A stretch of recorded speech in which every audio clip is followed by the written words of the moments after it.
Hello.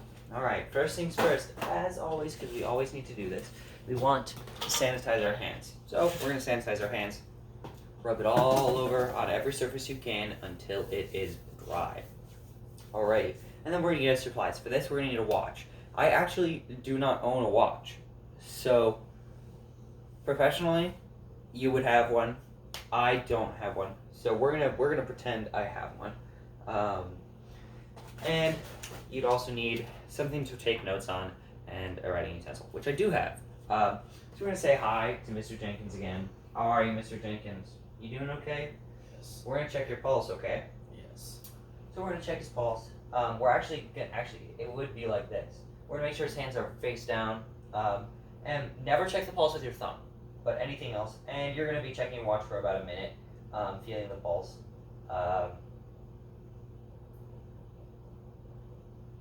Making good conversation occasionally, as long as you can keep the number in your head.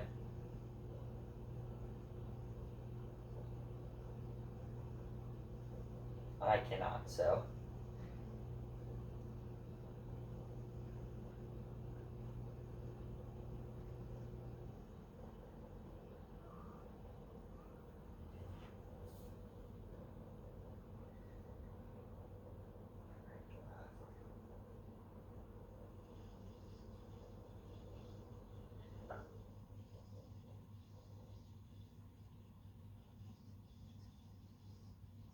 All right. So now this is completely. You wouldn't say this out loud. You would never say it out loud because you don't want your resident to hear this for two reasons. But we're gonna say Jenkins' heart rate is around a 62. It should be around 60 to 100 for an adult, which is perfect. But the reason we don't want him to know this is number one, it's medical stuff. We normally don't tell residents that until unless said otherwise, like told to otherwise.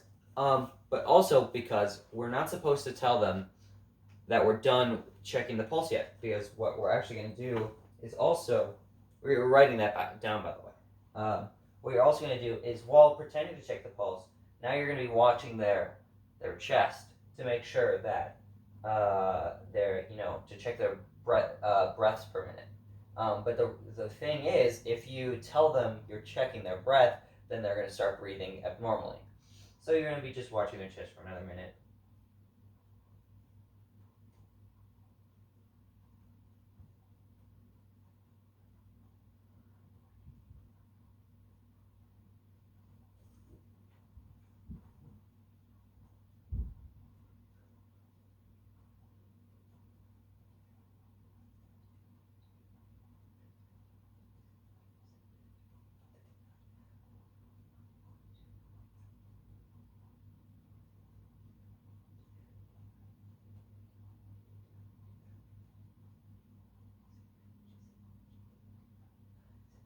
Alrighty.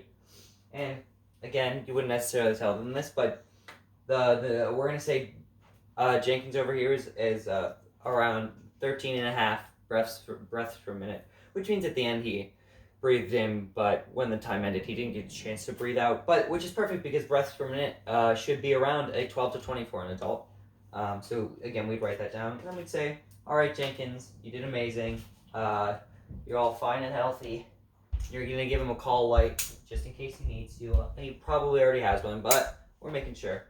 And and just say, all right, I'll be back a little later, okay, buddy? And making sure you give good conversation because they're people and they're not just objects or anything.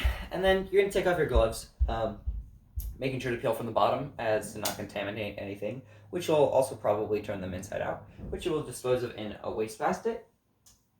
And then you're going to take your hand sanitizer and rub it on all surfaces of your hand. And then keep rubbing until it's dry.